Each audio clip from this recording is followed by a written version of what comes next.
Akkam jirtu obboloota koo Waaqayyotti kan jaalatamtan nagaan Waaqayyo Abbaa isiniif haa ta'u.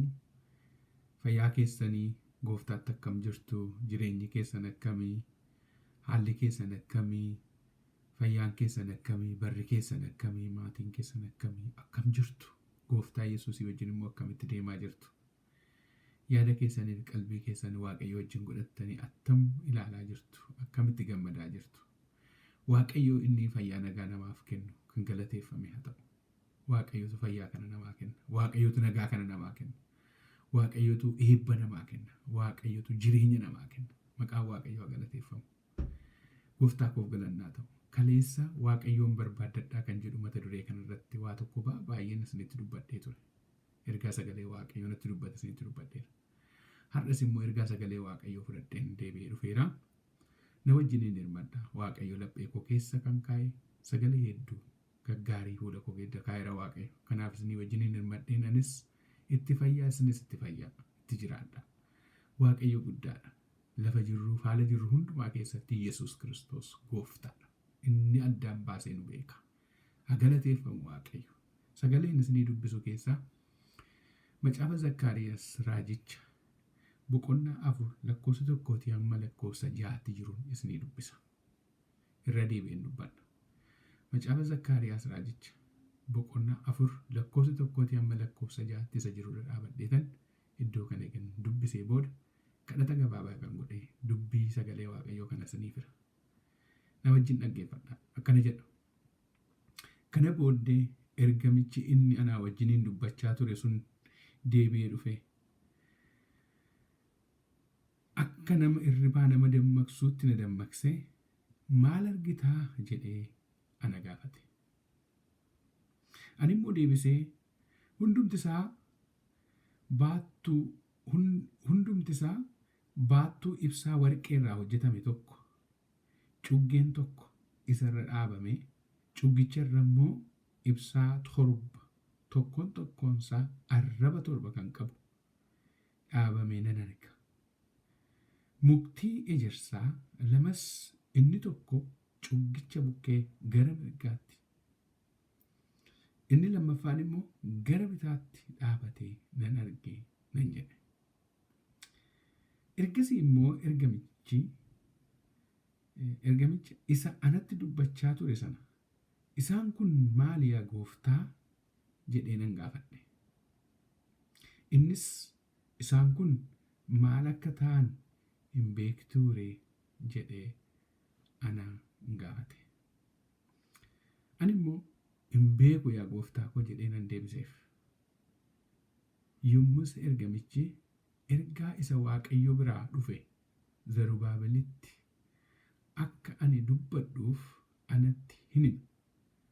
Ergichis hafuura kootiin malee humnaan miti, aangoodhaanis miti kan jedhu ture. Kana Waaqayyo Gooftaa maccaatu dubbate. Ameen.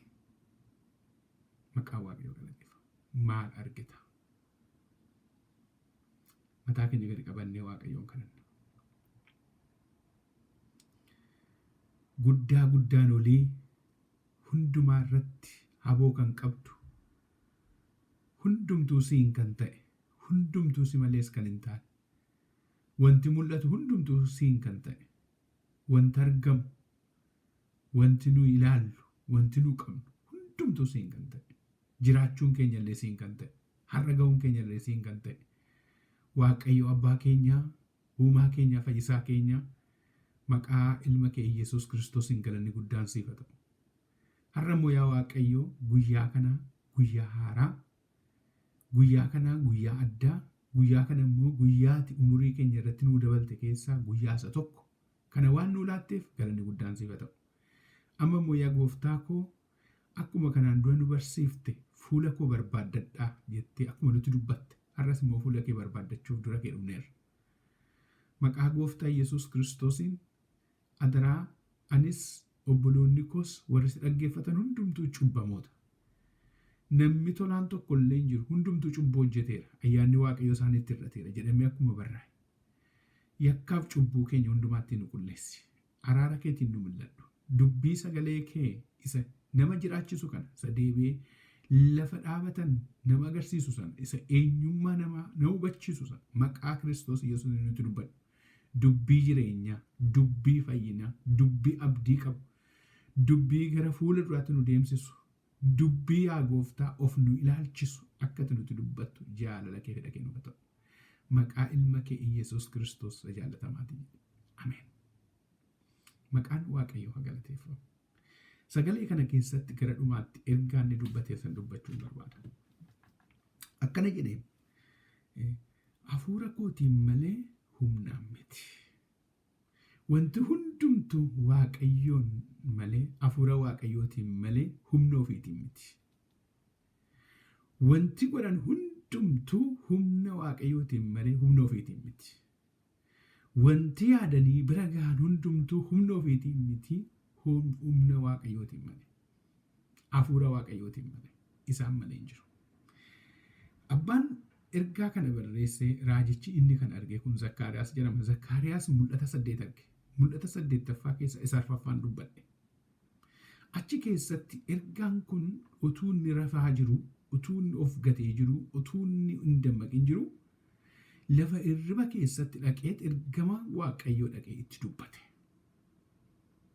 Ergamichis isaa namicha akka nama du'eetti utuu rafee jiru, of gatee jiru, of wallaalee jiru.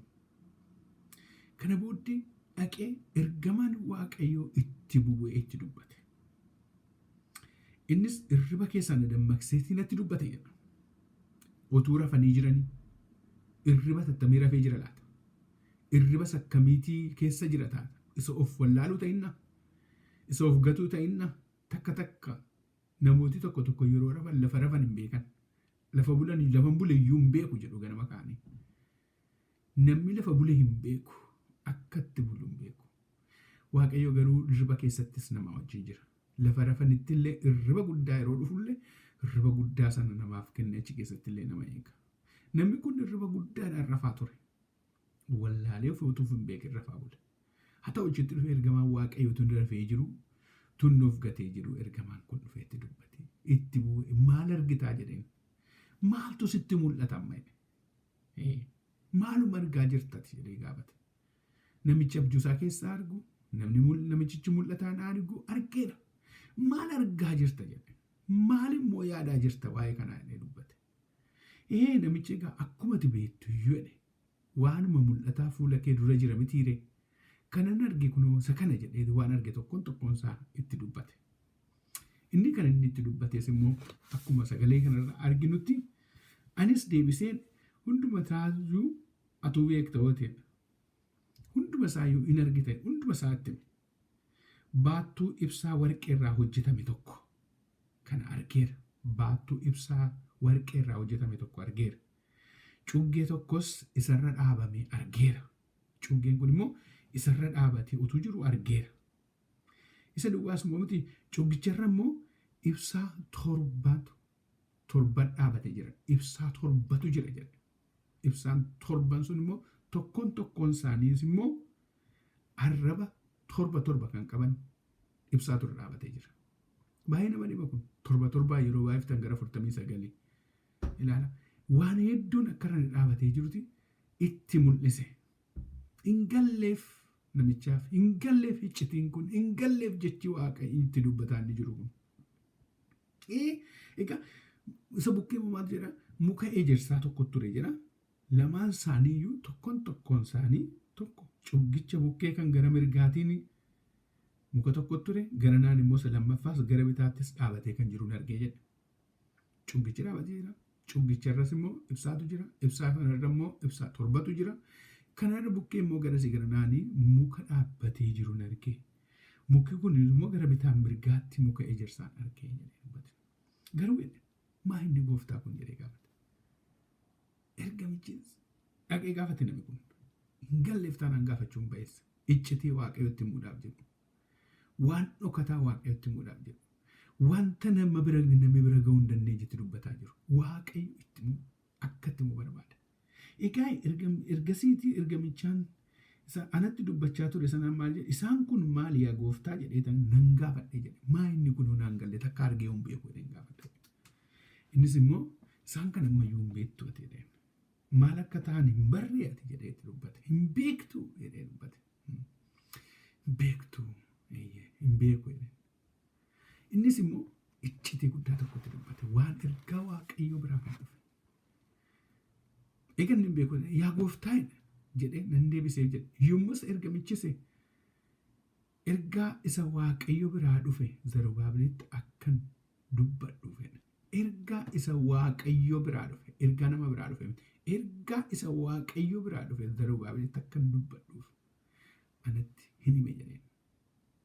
Waaqayyo ergaa qaba waan jedhu qaba Waaqayyo akkatti deebisuu qaba Waaqayyo akkatti barsiisuu qaba Waaqayyo. Kanaafi wanna kana itti himuu tokkoon isaatti himuudhaaf Waaqayyo nutti hime. Namichaaf iyyuu briefing godheef garuu isa kanatti inni dubbiin iccitii kanaa isa kanaa jedhe Waaqayyo. Qabu Waaqayyo galateeffamu. Wanta ulfaataa ta'u wanta salphaa ta'u Waaqayyoof garuu salphaadha. Waan hundumtuu Waaqayyoof salphaadha. Namatti garuu ulfaataadha. Bitaa namatti galuu danda'a. Waaqayyootti garuu bitaa namatti hin galu. Haa ta'u iyyuu malee kana jedhe akki jedhee booddeeti kana jedhe natti hime ilaamee jedheen hafuura kootiin malee humnaan miti. Hundumtuu hafuura kootiin malee humnaan miti. Aangoodhaanis miti. Asirratti waa dubbachuu barbaada. Namni baay'een aangoo yeroo argatu humnaan waa bituu barbaada. Aangoo yeroo argatu aangoo isaatti gargaaramuu barbaada.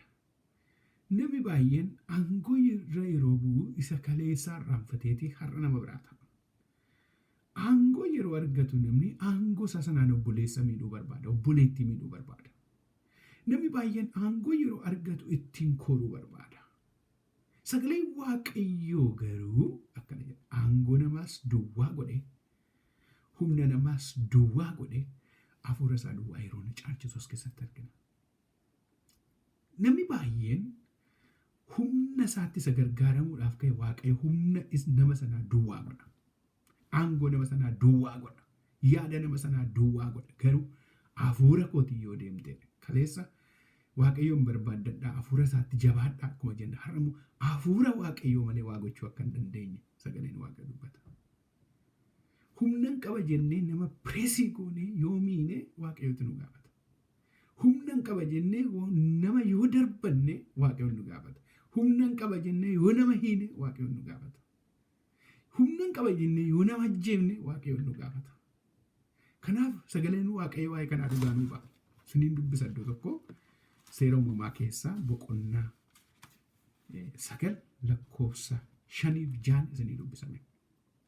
Ani akkana jedha 5-6 isinii dubbisame. Amma 7tti.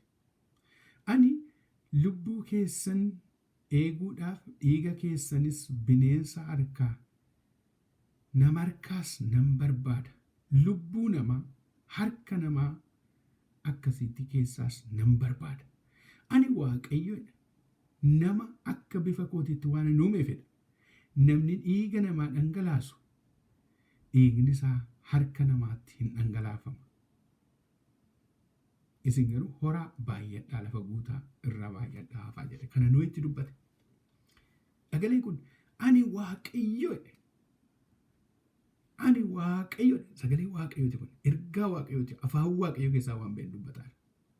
Ani Waaqayyo jedhee dubbate. Ani lubbuu keessan eeguudhaaf dhiiga keessan bineensa harkaa nan eegadha Waaqayyo. Bineensi lakka nyaanne harkaa nan eegadha. Bineensa harkaallee nan barbaada. Bineensi lakka simmiin hin barbaada. Harka bineensaatti lakka nyaatamne sin barbaada. Waaqayyo ammam namaaf seebii akka inni godhu namaaf akka inni eeggannoo godhu asirratti argina. Waaqayyo namaaf hin dhimma. Waaqayyo namaaf yaada. Waaqayyo garaan Waaqayyo nama wajjin jira. Nama harkaas nan barbaada. Dhiiga namaa akka namni dhiiga namaa dhangalaase wayyoo yasa dhiiga namaa dhangalaafte namni dhiiga namaa dhangalaasu dhiiga isaa dhangalaa namni lubbuu namaa ajjeesu lubbuu isaatu dhufa. Waaqayyo immoo dhiiga namaa sana gara kootti yaa'e kan iyyoo kan Qaayil obboleessa isaa Abeeliin yeroo ajjeese dhiiga obboleessa keetii koo gara kootti yaa jira eessa jira gaafate Waaqayyo. Dhiiga namaatiif hin gaafata Waaqayyo jechuudha. Asirratti immoo gadi bu'ee ani Waaqayyo jedhe Waaqayyo. Afaan Waaqayyoo ta'een dubbadha. Ani Waaqayyo nama akka bifa kootiitti waan uumeef jedhe Waaqayyo. Nama akka bifa kootiitti waan uumeef.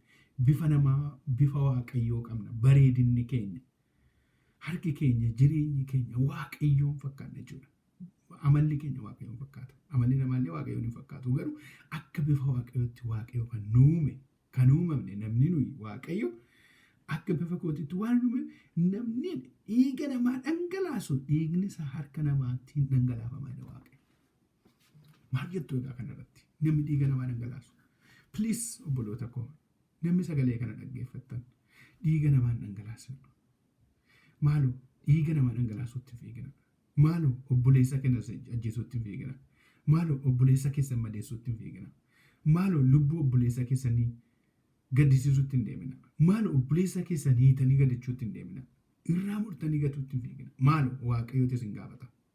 Anidha waaqayyotu nama baay'ee jaa'edha. Kanaaf namni dhiigi isaa dhangala'u immoo dhiiguma isaatu dhangalaa'edha. Nama dhiiga namaa dhangalaasu dhiiga isaatu dhangalaa'edha waaqayyo. Isin garuu waaqayyo asirratti dubbate. Isin garuu haleluuyaa. Hora baay'adhaa lafa guutaa irrattis baay'adhaa hafaa. Egaa waaqayyotu namaaf dhaabata. Humna ofiitiin waan godhani hafuura kootiin malee. Humna ofiitiin waan dabalani hafuura kootiin malee waaqayyo. Inni biyya bulchus haa ta'u, inni biyya geggeessus haa ta'u, inni loltuus ta'e haa ta'u. Dhaggeeffadhaa waaqayyo dura jirtu. Gaaf tokko biyya lafaa kanarraa hundumti keenya xaragamnee deemna. Gaaf tokko biyya lafa kanarraa nam hundumtu akka lolaan guuree deemu guuramee deema. Waaqayyo hin gaafata. Nama kana hin gaafata. Lubbuu namaatti harka keessan waliin kaasana. Ajjeesuutti hin fiiginaa maaloo. Dhiiga dhangalaasuutti hin fiiginaa maaloo. Gadachuutti hin fiiginaa maaloo. Waaqayyoon sodaadhaa. Waaqayyo isa nama jiraachisu sodaadhaa. Mee dhugaanuma hojjedhaatii ilaalaa. Dhugaan nama dabarsaa. Mee dhugaanuma hojjedhaatii ilaalaa. Dhugaan immoo karaa gaarii isinii ta'a. Mee dhugaanuma hojjedhaa ilaalaa. Mee dhugaan immoo fayyina isinii ta'a. Mee Kiristoos isa isiniif du'e sana ilaalaa. Ilmaan namaa sanaaf Yesuus du'eera. Dhala namaa sanaaf Yesuus du'eera. Dhiiga isaa dhangalaaseera. Dhiiga namaan dhangalaafnu dhiiga Yesuustu dhangala'e wanta ta'eef. Kana godhaanii har'a egaa wanta tokko jechuun barbaada. Namni na dhaggeeffataa jirtan garaan keessan akka haaru nan amana. Inaaninaa garaan keessan waaqayyooti dubbadhu naan jennaan hin dubbadha. Ani nama waaqayyooti dubbadhu naan jedha waaqayyo. Kanaafan dubbataa jira. Dhaggeeffadhaa. Firdii dhufu jalaa bahuudhaaf humna keessanii hin deemina. Yookiis aangoo keessanii hin deemtanii tokko hin miidhina. Waaqayyoon sodaadhaatii isa hiyyeessa gargaara. Isa kufe kaasaa. Isa dadhabe gargaaraa maaloo. Waaqayyo bira argattu. Waaqayyoo harka isaas ni dheersaa. Kenni waaqayyo hundumaarra isiniin caalu. Kenna biyya lafaarra kenni waaqayyo isiniin caalu. Ogummaa biyya lafaarra ogummaa waaqayyo isiniin caalu. Ogummaa qabdan sanatti illee waaqayyoon gaafadha. Sodaan waaqayyo keessanitti argama. Arrabii jal'ifnu nu gaafachiisa. Sobi dubbannu nu gaafachiisa. Karaan irraa jal'annu deebi'uu dadhabna. Waaqayyo hin ilaala. Maqaan waaqayyo galateeffamu. Har'a egaa maal argaa jirtare? Maal argaa jirtu laphee keessan keessatti? Maal yaadaa jirtu laphee keessan keessatti? Har'a guyyaa deebii isiniif haa ta'u. Waaqayyo immoo nama garaan isaa cabee wajjin jira. Namni waaqayyo wajjin ta'e immoo hin badusi, hin kufusi, jireenyi isaas gadi hin ta'u. Waaqayyoon dhaaba wanta ta'eef. Maqaan waaqayyoo galateeffamu. Egaa har'a kan inni isin gorsuu barbaadu akka nama tokkotti akka abbaa hojii wangeelaa dubbatutti, wangeela lallabutti, akka nama waaqayyo laphee koo keessa kaa'ee dubbatutti isinittan hima. Humna keessaniin hin bahina. Humna keessan waaqayyoon godhadhaa. Yaada keessan gara waaqayyootti deebisa. Saba koo warri waaqayyoon dura jirtan hundi keessan isin hundumti keessan gara waaqayyootti deebi'a. Fuula keessan gara waaqayyootti deebi'a. Mee gara araaraa qabaadhaa. Mee laphee bal'atu qabaadhaa. Isinis fuula waaqayyoo barbaaddadhaa. Waaqayyo isiniif dhaabata. Ija keessan gara waaqayyootti ol deebiftan waaqayyo immoo ija isaa gara keessan isinii qaba. Maqaan waaqayyoo galateeffamu. Kanaaf har'a akka utuun hin golobin dura waan isinii jedhu waaqayyo namaaf hoo'a. Waaqayyo namaaf hoo'a. Kan akka waaqayyoodhaan immoo namaaf hoo'u hin jiru. Waaqayyo waaqa namaaf hoo'u wanta ta'eef. Tulloonni yoo baay'atan illee tulloonni fuula keenya duratti illee guutuu yoo ta'an illee yoo sodaachisaa ta'an illee waaqayyo achi keessatti namaaf hin ta'a. Isaayaas 54 irraa dhaqeen isinii dubbisame iddoo kana. Isaayaas 54 lakkoofsa 10 irraa maqaa gooftaatiin nan dubbisaa akkana jedha. 54 lakkoofsa 10 tulloonni yoo raafaman iyyuu, gaaronni yoo socho'an iyyuu, araarri koo si biraa hin mixiqu jedha Waaqayyo. Kakuun nagaa koos si biraa hin socho'u jedha Waaqayyo. Waaqayyo an siif oofu kana dubbadheera. Waaqayyo an siif oofu an kana dubbadheera. Waaqayyotu namaaf oofa. Waaqayyotu siif oofa. Nama gadi jedhe, nama fuula Waaqayyo barbaaddateef Waaqayyo wajjin hin ta'a. Tullooti raafaman iyyuu, tulloonni gadi bu'an iyyuu, iddoo isaanii gadhiisan iyyuu, wanti ta'ee ta'u iyyuu garuu jedha Waaqayyo. An araarri koo si bira jira jedha Waaqayyo. Araarri isaa warra gadi jedheef, araarri isaa warra isa barbaaddateef, araarri isaa warra fuula isaa barbaaddateef, araarri isaa warra ijoollee isaa ta'aniif, araarri isaa warra Waaqayyoo wajjin hin ta'aniif hin ta'a. Hallelujaa. Galanni Waaqayyoof haa ta'u. Saba koo har'a na wajjiniin akkana jennee kadhannu. Waaqayyo araara qabeessa wanta ta'eef humna keessaniin hin deebina. Aangoo keessaniin deemtanii tokko hin miidhina. Yaada jal'aa fudhattanii hin dhaqina. Yaada Waaqayyoo dhaggeeffadha. Inni biyya bushitus Waaqayyoon dhaggeeffadhu. Inni saba inni bultus Waaqayyoon dhaggeeffadha. Hundi keessa Waaqayyoon dhaggeeffadha. Namni Waaqayyoon dhaggeeffatu hin jira. Namni Waaqayyoon fudhatee ba'u immoo ilma galma ga'a. Galmi keessan karaa Waaqayyoo malee hin ta'u. Kanaa gadi waggaa tokko miti ji'a tokko yoo ga'uun ulfaataadha. Kanaa gadi guyyaa tokko yoo ga'uun ulfaataadha. Mi'a dubbannu nama mana keenya keessaa illee jaalalatu bita. Nama bultii mana keenya keessa jiru ijoollee keenya illee yoo jaalalaan hin qabnu ta'e nuun abboomaman yoo ta'e rakkisaadha. Kanaaf jaalalli maatiin ijoollee isaaniitti jaalala argisiisaniiti ijoollee isaanii bitu. Ijoollee isaanii geggeessu, ijoollee isaanii guddifatu. Mootummaanis immoo saba isaa jaalalaan qabee, araaraan qabee, laafilaameen qabee yoo qabachuudhaa baatee rakkoo godhata. Kan taane har'a humnaan hin deemne nama Waaqayyoo sin gorsa. Humna kee faangoo kee hin deemte lubbuun balleessin. Waaqayyo si wajjiniin akka inni ta'u yoon barbaaddate deebii fuula kee fuula Waaqayyootti deebisi. Waaqayyo si wajjini. Saba koo isin dhaggeeffadha. Mootiis Waaqayyootu fila. Nama Waaqayyo immoo file immoo isin dhaggeeffachuudhaaf laphee keessan garaa cabaa gad deebi'aa dhaggeeffadha. Har'a immoo Waaqayyo araara fiduu danda'a. Adaraa harka keessan hammina irra hin kaa'ina. Jecha keessan hamaa irratti hin dubbatina. Jecha keessan iddoon taanetti hin gargaaramina. Waaqayyo afaan xuraa'aa hin barbaadu. Waaqayyo dabina hin barbaadu. Waaqayyo jal'ina hin barbaadu. Waaqayyo gaariidha. Maqaan Waaqayyoo galateeffamu. Egaa har'a kanattiin yoo walii wajjin hirmanne Waaqayyoof nu eebbisa. Waaqayyo nu dhagaa. Kana fudhannee fuula Gooftaatti wajjin adeemnee kadhannu. Araara Waaqayyoon kadhadhaa walii wajjin kadhannu. Haaleluyyaa. Nutti araarami yaa Waaqayyo. Fuula kee duratti salphannee jirraa nutti araarami. Yaa Waaqayyo biyyi lafaa fuula kee duratti hamaa hojjettee si gaddisiiftee jirtii nutti araarami. Yaa Waaqayyo mootonni fuula kee duratti si gaddisiisanii fuula kee dura dhaabatanii jiru nutti araarami. Yaa Waaqayyo sin kadhadhaa nutti araarami. Yaa Waaqayyo araara keetiin nu mul'adhu. Bara dhume jala geenyeerra. Bara yaa Waaqayyo wanti hundumtuu bitaa namatti gale jala geenyeerra. Bara guyyaan dukkanaa'e keessa geenyeerra. Bara yaa Waaqayyo wanti godhan hundumtuu nu harkaa bade jala galleerra. Waaqayyoo koo eenyummaa keenya nimnu eenyummaan kee duwwaa na mul'atu. Maqaa Kiristoos Yesuusiin kottu araara keetiin gara saba kooti. Kottu gara keenya, gara tokkoon keenyaa kottu, gara maatii keenyaa kottu, gara ijoollee keenyaa kottu, gara warratti nuu laattee kottu. Yaa Waaqayyo gara biyya keenyaa kottu. Gara yaa Waaqayyo saba keenyaa kottu. Kottu gara isa biyya bushuu kottu. Yaa Waaqayyo araaraan kottu. Araarri si biraa dhufa. Ati yaa Waaqayyo iddoo nama kamiitti iyyuu hin gammaddu. Namni dhiiga namaa dhangalaasu dhiiga isaa dhangalaa'a jette. Dhiiga nama tokkootiif immoo akkati dubbattu, nama tokkoof akkati falmitu sagaleen kee dubbata. Yaa Waaqayyo du'i fajjechaan saba keenyarraa haa ka'u. Maqaa Gooftaa Yesuus Kiristoos inni bodee mirirfatee ka'u. Inni yaa Waaqayyo bodee qaratee deemu. Inni yaa Waaqayyo dhiiga dhangalaasuudhaaf qophaa'ee jiru. Hafuurri hamaan, hafuurri diinaa biyya koo irratti, saba koo irratti kan ka'ee jiru. Maqaa Kiristoos Yesuusiin haa rukutamu. Maqaa Yesuus Kiristoosiin haa rukutamu. Inni jibba lallabu, inni jibba odeessu, inni soba odeessu, inni yaa Waaqayyo hammina odeessu. Maqaa Gooftaa Yesuus Kiristoosiin waan gaarii haa dubbatu. Amma kana booddee wanta aarii ta'e afaan isaa keessaa hin bahin. Wanti soba ta'e afaan isaa keessaa hin bahin. Wanta jechaaf jibba fidu afaan isaa keessaa hin bahin. Maqaa Kiristoos Yesuusiin araarri saba keenyaaf haa ta'u. Araarri biyya keenyaaf haa ta'u. Araarri yaa Waaqayyo waldaa keenyaaf haa ta'u. Araarri yaa Waaqayyo gola keenya jireenya keenyaaf haa ta'u. Waaqayyo nutti araarame si kadhanna. Humna keenyaan miti, araara keetiin malee, ayyaana keetiin malee, aangoo keenyaanis miti. Yaa Waaqayyo humna keetiin ta'a waan hundumtu. Humna kee alammoo yaa Gooftaa wanti dhufu maqaa Kiristoos Yesuusiin nurraa haa ka'u. Nurraa haa ka'u. Jaalala kee adda kan nutti dhufu, jaalala kee adda kan saba kee irratti dhufu. Fedha kee ana yaa Waaqayyo kan gara keenyatti darbatamu, kan saba kee irratti darbatamu, waldaa keetti darbatamu, biyya keenya irratti darbatamu maqaa Gooftaa Yesuus Kiristoosiin haa ka'u. Haa ka'u maqaa Yesuusiin. Abboomeeraa kan abboomame haa ta'u.